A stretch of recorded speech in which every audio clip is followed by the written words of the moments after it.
My name is Josie. I don't know why I'm sat up here, that's quite uncomfortable. Okay. My name is Josie and I live in this bus with my sassy roommate, Winnie, who is currently snoring on the sofa. We're currently inside my bus and I want to show you around in a bit, but it's autumn and I might be slightly obsessed with seasonal decor. Okay, majorly obsessed with seasonal decor. And in the spirit of Halloween, I just thought, add a little bit of magic to this transformation. So welcome to my bus where I've done my best attempt at a spring decor. Pastels everywhere, light and airy feel. Look at me sounding like I know what I'm talking about. I really don't. And because I'm secretly a 5-year-old, I'm gonna get Cinderella's fairy godmother to come in here and help me with this transformation. Autumn in the bus. To be honest, I haven't really done too much. A quick change of the scatter cushions, switch up my bedding. In my opinion, you can never have too many fairy lights. And I guess it is a bit extravagant to change up the garland around the skylight. So yes, potentially quite eccentric. But come on, it looks so cute, no? Now, if you're wondering, where does she keep all of this decor when it's not in use? If you've seen my van tour video, you know that space is a little bit tight in here. Considering I don't have a lot of space, you might then be going, why on earth is she changing up her decor with the seasons? Because clearly that can't be a priority. Is she a crazy lady? And the answer to that is yes. Yes, I absolutely am. And what's even more ridiculous is that actually all of this seasonal decor lives at my mum's house. Whenever she or any of my friends or loved ones come and visit me, they basically double as my decor delivery people. It's a whole team effort. So I am in the Lake District in England at the moment, and oh my goodness, you are going to love some of the park huts I've been staying at. Just you wait until you see these views.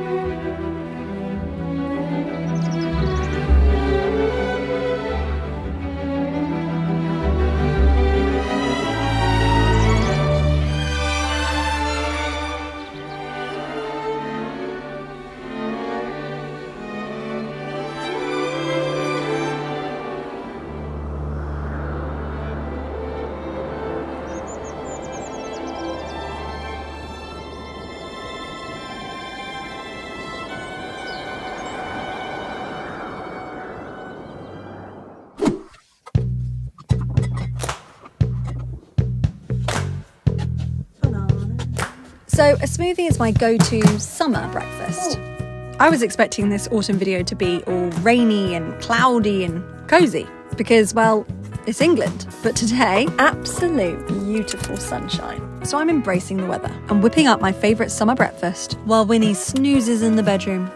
A banana, date, peanut butter and soya milk smoothie. Now let's just get a bit fancy for a second. Bananas, full of potassium, which helps you keep your heart in check. Dates, packed with fibre and natural sweetness. Peanut butter, hello, protein. And soya milk, great for keeping things dairy-free, but creamy. I would put it in a really fancy mug to drink, but drinking it in this means less washing up, right? And let me tell you, this tastes delicious. So far, the Lake District has been a bit of a dream. It was only meant to be a pit stop on my way up to Scotland, but I've literally fallen head over hiking boots in love, so I've decided to stay for a while. So here's an update of what's happened in the Lake District so far. It began a few days earlier when I checked into a campsite because, well, it was that time of the month. And let's face it, when the cramps arrive and the backache hits, you just want a toilet that flushes and a shower that doesn't reuse the same water in one cycle. Not to mention that campsites are actually a great place for filling up with water. Now, I always try to drive with an empty water tank, you know, to save on fuel. But finding places to refill with water can sometimes feel like a quest worthy of Indiana Jones. Because in England, free water isn't always a guarantee. Campsites I find are like the easiest ones, but obviously you have to pay for it. Sometimes a petrol station you might be alright at, or a supermarket, but you need to ask nicely. Though a good tip I found out recently is like a marina or somewhere that has boats is more likely to have water. I haven't tried that one yet, but My kind of water filling up situation equipment is I have a hose which connects the bus directly to the taps. But I also carry with me this funnel thing and 2 empty bottles. So these things come in handy if perhaps I have to go and fill up with water quite far from the bus. So I just fill up the water bottles and bring them back. Or if I'm being particularly lazy and don't want to move the bus, because sometimes that happens too. Though it did take me a while to kind of get the knack of how to hold on to the funnel and tip the water in at the same time on my own. But I got there in the end. Kind of.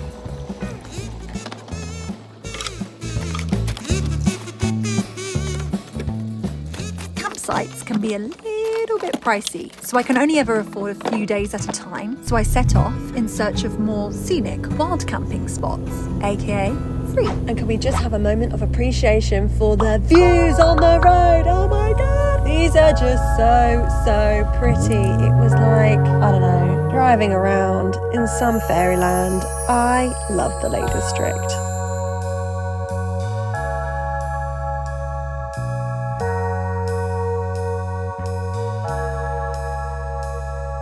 So the Lake District has 16 major lakes. Yet only one is actually called a lake, Lake Windermere. The rest are either meres or waters, like Buttermere.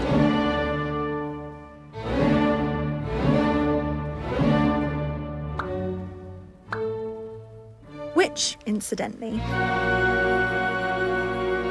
is where I spent an entire soggy day dragging Winnie around in the rain.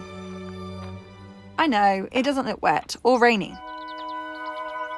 But trust me, there was definitely rain. The word mere in Old English means lake or body of water. So this is Buttermere.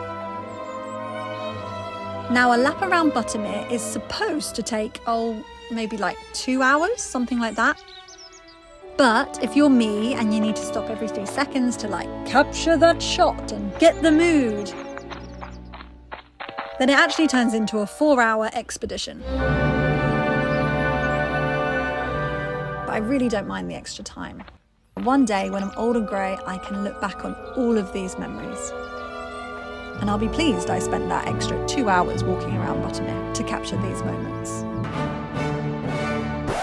If anyone walks by, I cringe so bad because I look like an absolute nutter filming myself on my tripod. And I just feel so judged, and everybody hates that person who gets out the phone, who takes twice as long to walk on a walk. Bloody hell, this is my life. Okay, let's move on. Let's just go to my first wild camping spot in the Lake District. Coniston Water. A really beautiful park up, literally right on the lake's edge.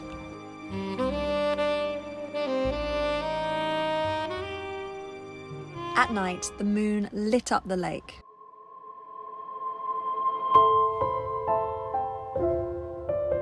And I really felt like I was on the set of Twilight. During the day, the weather was unexpectedly lovely. It was almost like being in Italy. But as it turns out, this park up was right next to one of those roads where people drive 60 miles per hour down the road. And there were no nearby walks for Winnie without walking on this road. So after marveling at the views, we decided it was time to move on in search of our next park up. Park up number 2 in the Lake District. Windermere Car Park. £8 a night, though somehow I ended up paying £21. I'm not quite sure how that happened. But anyway, it has a toilet and a bin. Not exactly the breathtaking park up I've been dreaming of, but it did have its perks. For one, it allowed me and Winnie to stock up with food for the week. Essential, considering my fridge was empty. The town itself was charming enough. The shops, however, seemed to cater exclusively to those who like to live in outdoor gear. So, if you're a fan of mountain wear, you would be in heaven here. Back at the bus. Now this car park is right next to the town, and if I'm honest, this is my worst kind of park up. A car park is always dodgy at night, I feel like. Now I get it. I know why some people would find it really comforting being by other people. You know, that whole idea of safety in numbers, if anything goes wrong, somebody is there. But it's not really how I feel. Because it's ironic, because I think sometimes I get comments of, aren't you scared parking up in the middle of nowhere on your own? And I'm more scared now, I'm more anxious and like, what's that? Because I'm right next to a town in a car park. You know, basically, essentially, the risk of drunk men wandering into this car park is high. I think that's what it is. Safety is just one of those things that us women have to think about daily when we're out on our own, isn't it? And statistically, urban areas can have a few more late night wanderers. We've all seen it in the news, unfortunately. But anyway, here are some of the precautions that I take when I'm out here on my own. The safety checklist. If I'm by a town, is this a well-lit area? Am I parked near the exit and ready to leave at any moment? Have I locked the doors and put up the window covers? I also tend not to listen to too much loud music, but I do like to distract myself in these kind of moments. And on this particular evening, I knuckled down with some work. So, working on the road. Basically, YouTube is my job now. I know, it's absolutely crazy. And if you'd told me that a year ago, I wouldn't have believed you. No way. So a few months ago, the YouTube stars aligned and my channel actually got monetized. So YouTube ad revenue started paying for my food shop and Winnie's fancy dog treats. But here's the thing with the YouTube paychecks. They're not exactly stable. It all depends on views, which are super unpredictable. Like one video might pop off and then another one might barely make enough money to fund my tea habit. So to stay afloat, most YouTubers do sponsorships. And today I have my first one ever. I still can't believe it. The timing's perfect too, because just the other day I had to fork out £1,000 for a gas leak that I found in my bus.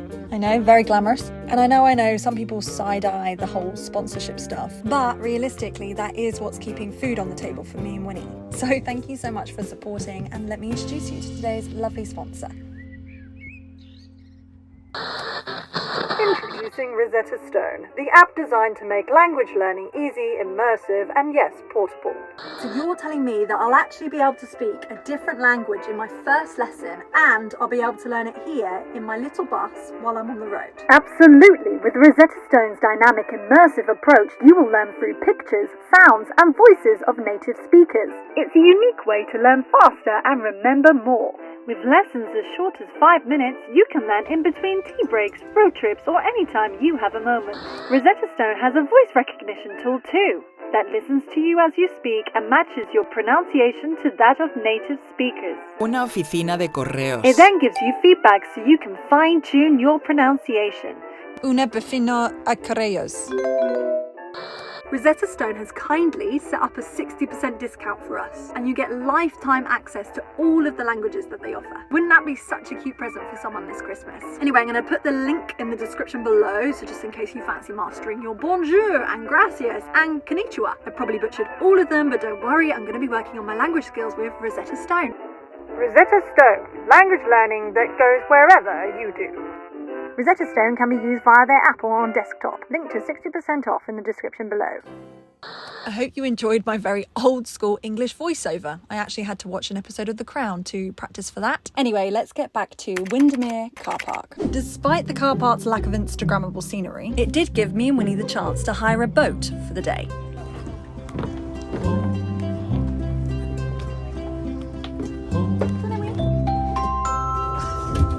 Cautious.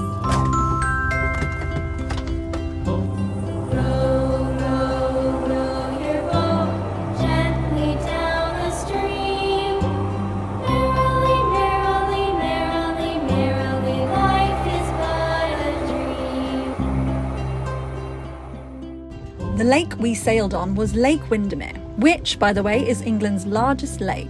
Not the UK's largest lake, just England's largest lake. Back on the boat, Winnie was living her best life, lounging around like she's some kind of yacht dog now. If you've watched any of my other videos, you'll know that Winnie is a water baby, really. So, surprise, surprise, she insisted on sitting on the very edge of the boat. On the edge of the boat, don't jump in. Don't do it, no. Of course, this then meant that I had to spend the entire trip holding on to her so that she didn't fall overboard every time a boat came past and made big waves. Which in turn meant that I then neglected to hold onto my camera, and this happened. I actually had a heart attack then. So I think I need to upgrade my tripod because the falling over camera thing is now becoming a running theme in my videos. I'm gonna fall again! This is like the third time that's happened. And then you came off of my tripod thing. Oh God, Winnie's on the edge, can't manage everything. I couldn't see you, and I was just thinking, and I had it up quite high, like on the tripod, like look. And I just was thinking, you've gone overboard, but you haven't. Oh, I did have a panic though, and like I wouldn't be able to contact anyone. It's probably not a good thing to be risky with your phone. While I was busy trying to drive the boat, Winnie decided that this was the perfect time to demand affection. Specifically, elbow scratches. Yes, elbow scratches. Winnie is the queen and she likes a good elbow scratch, what can I say?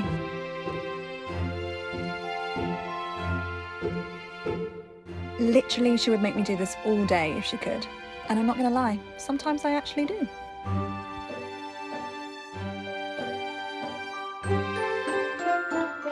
But honestly, this day was perfect. I think me and Winnie could really get used to this boat life. Which brings me on to this. One of my many life dreams is to do up a boat. I feel like I'd design it like fairy tale meets pirate chic. You know, basically, if Pinterest and Disneyland had a boat baby. Yep, that would be my boat.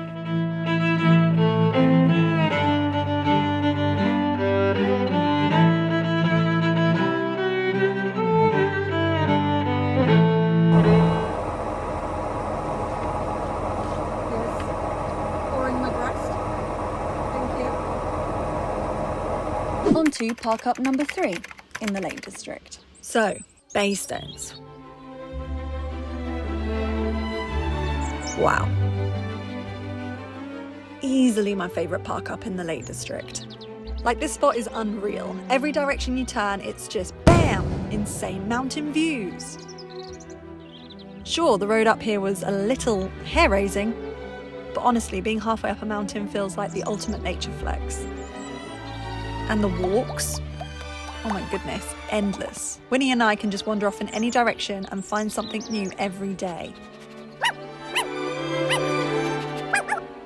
And the car park I was parked in, massive. I managed to tuck myself into a cosy little corner, trying to keep out of everyone's way. This spot is also popular for other camper vans too, so I didn't feel like I was the only one spending nights up here. In fact, I loved it so much, I actually stayed here for a solid 6 days. I'm not sure that's exactly encouraged, but I love it when I find somewhere that I feel safe and comfortable. During those 6 days, Winnie and I fell into a little bit of a routine, which included morning tidies, which Winnie doesn't help with. No, darling, no. Editing sessions. Lots of cups of tea. I'm an Earl Grey tea girl in a teapot, if anyone wanted to know. And very long walks. Now, most vans are essentially one big room, you know, where everything happens. Cooking, lounging, sleeping, the works. But with this bus, I've somehow got myself a mud room. It's where coats, shoes and Winnie's soggy paws all convene before we even set foot into the main living space. It may look a little bit chaotic, but I do really like having these distinct little areas. Now, off on our walk.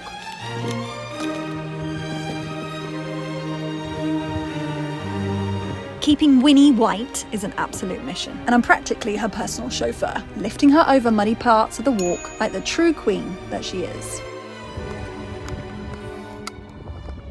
I was so chuffed with myself with this little camera manoeuvre, but I actually don't think it looks as good as I thought it did.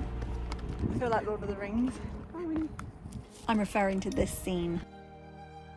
Before any hardcore fans come at me, yes, I actually know that this is a scene from The Hobbit, not from Lord of the Rings. It was just the only thing I could find on the internet. And actually, don't I look like Toriel with this hairdo? I feel like I could really fit in with The Hobbit right now. Maybe not with these climbing skills. Not very elf-like, are they? Made it to the top. Wow. Beautiful. But this isn't actually the highest peak in the Lake District. That title belongs to Scafell Pike, which stands at 978 metres. Not exactly Everest, which is a whopping 8,848 metres. But me and Winnie are just happy with our little mini Everest for today. Back at the bus, I decided to make a wholesome autumnal soup. And the stars are potato, carrots, and pumpkin squash, plus a sassy onion, which you'll see later.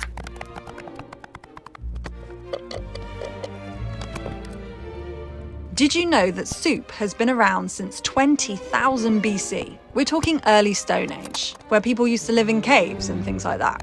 I reckon early soups probably tasted interesting. But thankfully, we've refined things a little bit since then. And I think there's something truly magical about an autumnal soup. Plus, pumpkin is rich in beta-carotene, which is really good for your immune system and eyesight, apparently. Now, I'm not here to claim that I'm an excellent chef. Despite the cottagecore kitchen setup, which might suggest I'm a pro, in reality, I'm a bit crap, if I'm honest. It's cooled down. I now need to liquidize it, which will be over that side, but that side's messy. This side is all great for the filming. That side is not so much. Oh dear. What are you going to do, eh?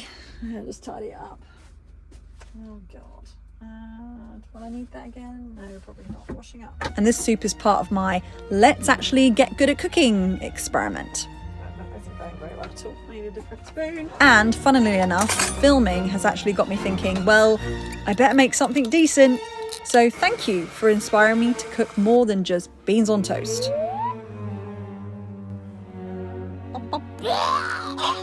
Oh dear. No, that's not soup. That's something else. Yeah, it reminds me of bloody vomit, Jose. No, it's not good. Luckily, by just adding a bit of water and some seasoning, it looks more like the autumnal soup that I had imagined.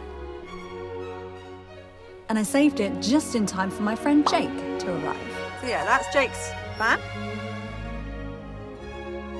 Let's see how Jake likes it, shall we? Two Tanya's, one that didn't like that and one that didn't. You can't really say it's...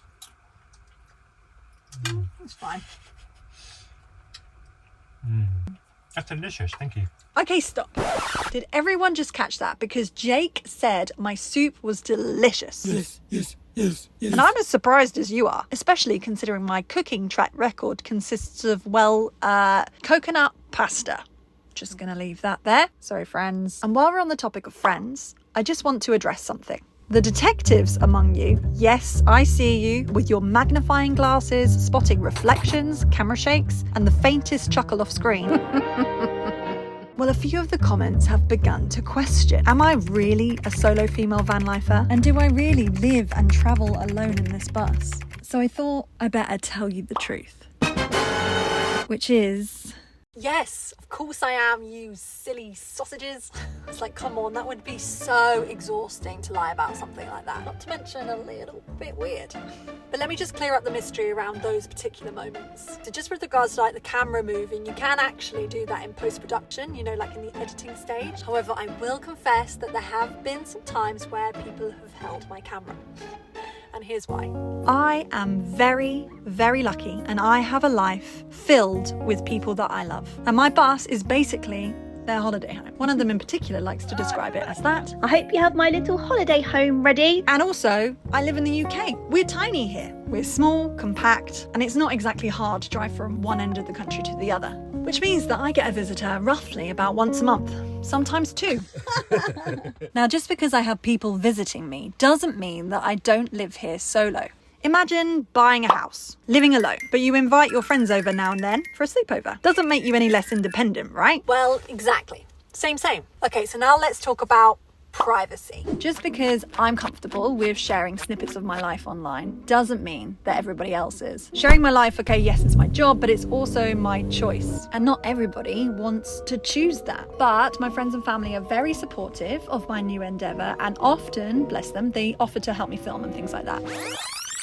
3, 2, 1, action. It's because they're being lovely people to me and really supportive. And it's not because I am secretly harbouring a production team in my bus. Big shout out to my mum for being my top camera lady.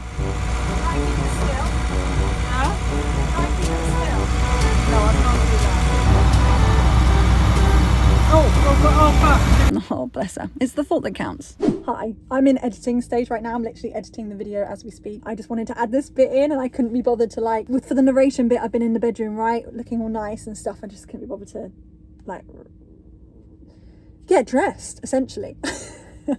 So this is very real and raw. Anyway, what was I saying? Oh yeah, so here, I've said all that right about my friends and families and loved ones, their privacy and stuff. And obviously I would never force anyone to like be in a film. And also you don't want to like be filming 24/7 your whole life. Like you want to live life without having to think about YouTube as well, right? Come on. Anyway, but that being said, I have actually filmed quite a lot with my friends. I have got a few clips which I just want to add in. One is with my friend Keely, who came to visit me on the bus, and she was unsure about getting the camera out and filming, and here is her questioning some of my camera angles. Set that up. You aim it. I pressed it. I don't want my arse in it. Huh? Fuck my arse though.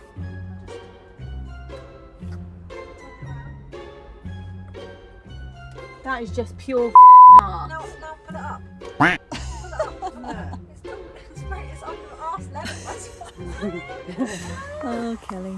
I'm putting it as high as it will go. Back in the Lake District, Jake and I went on an evening walk. One, to watch the sunset. It was insanely beautiful.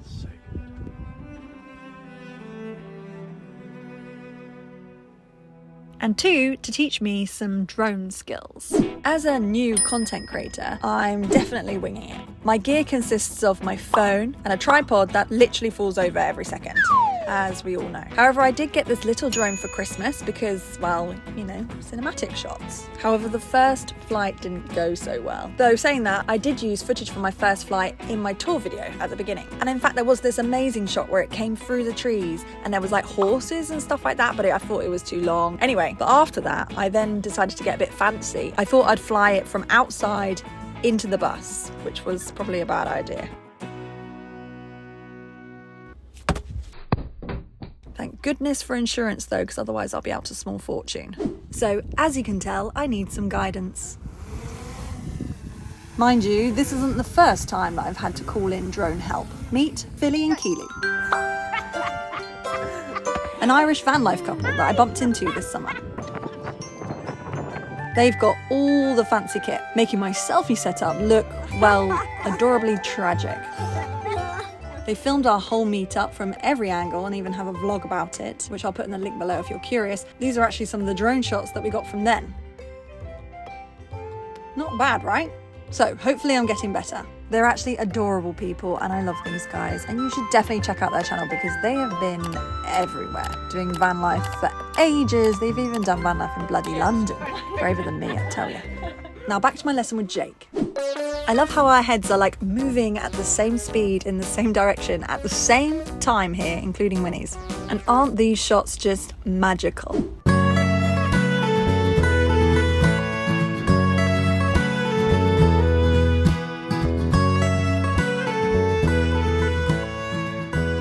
We also did some shots flying inside the bus.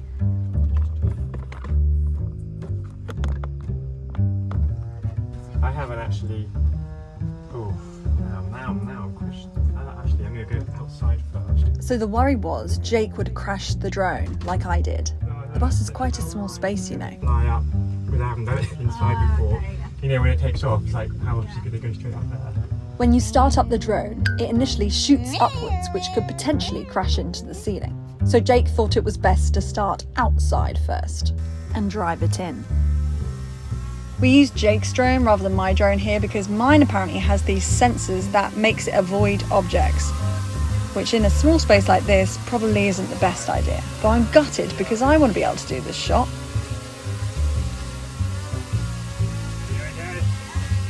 He's doing well.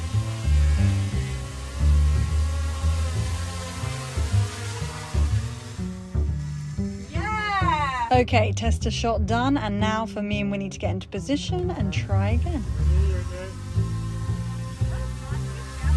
Winnie's being such a good girl, isn't she, with this drone? I reckon most dogs would be spooked.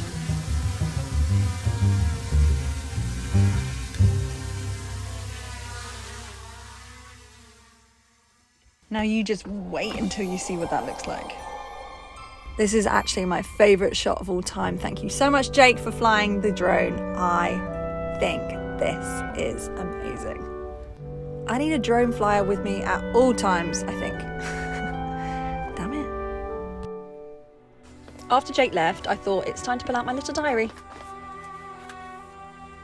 I'm trying this new thing where basically I jot down a few quick notes each day. It's really nothing poetic. It's just to remind me like where I've been and what I've done. Because if I'm honest, my memory is really quite shocking.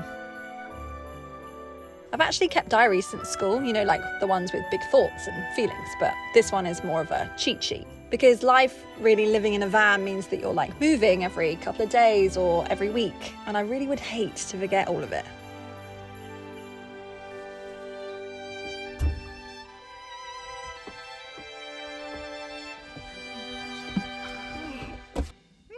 As the light fades, it's time to get snug in the van.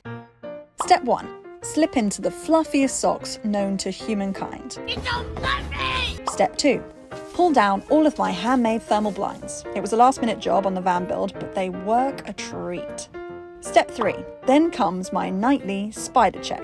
A few unwelcomed 8-legged guests have shown up since I've moved in. That is definitely in my top 3 of my worst things about van life list. And step 4, finally, it's all about the cozy vibes. So that means the fairy lights have to come on, obviously.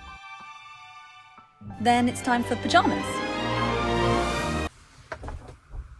So I wanted to do that transition, you know, when you like throw pyjamas at yourself and then suddenly you're in your pyjamas, right? And I was going to edit it right now, the transition. However, I just watched this video of me just throwing pyjamas at myself and then them falling to the floor. And I was like, here is some realism behind the scenes of trying to make a cool YouTube video. Anyway, let's do it properly. I'm going to do the transition now. Let's just pretend you didn't see that. And this is what I wanted it to look like. Cue build-up music. That was a big build-up for something that really wasn't that impressive, was it? Okay, anyway.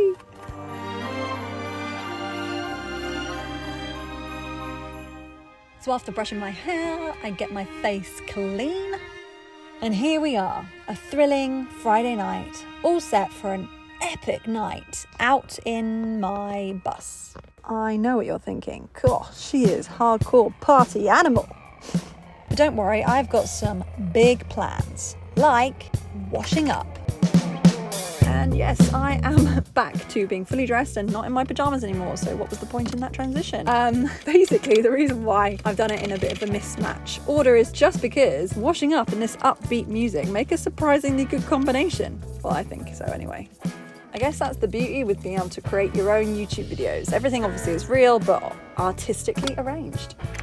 Okay, so I have a bit of a rule when it comes to washing up, and the rule is never leave it until the morning. There is really nothing worse than waking up to a list of jobs before the day's even begun. That is just not a nice way to wake up. Winnie is in bed snoring already. Oh, back to a pyjama shot. She just puts herself to bed, which is adorable. Anyway, I'm gonna get the TV out. oh yeah. TV time. Sim tour video. It involves a lot of pillow moving. So my TV lives down by the side of my sofa. A little bit of a faff to get out, but it's fine. Voila! It's so light. It's got some string, which I literally just tie to this branch here. Yes, I'm very sophisticated.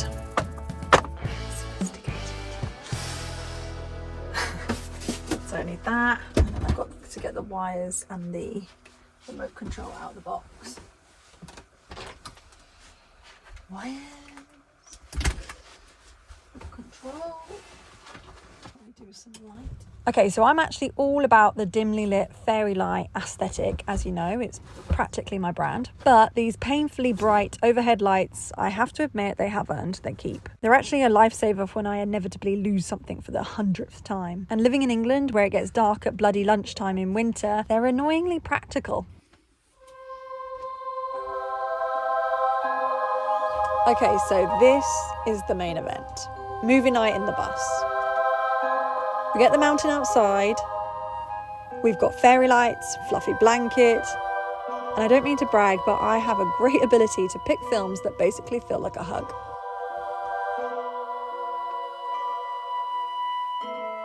This is peak van life luxury. And yes, I take it very seriously.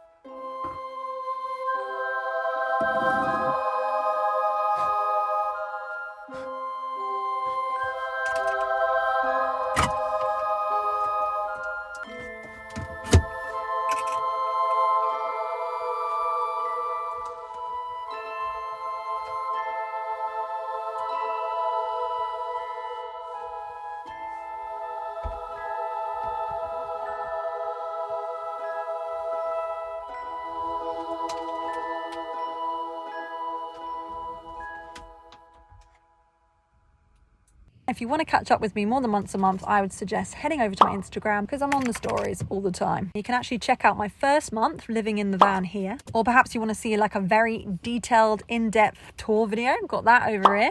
Or if you're more into the how did she do that building side of the van, I've literally got a load of videos on my channel. My favourite one being the pink velvet sofa. I literally made that from scratch. It took me 3 months. I'm really proud of it. Okay, I'm done talking. Bye.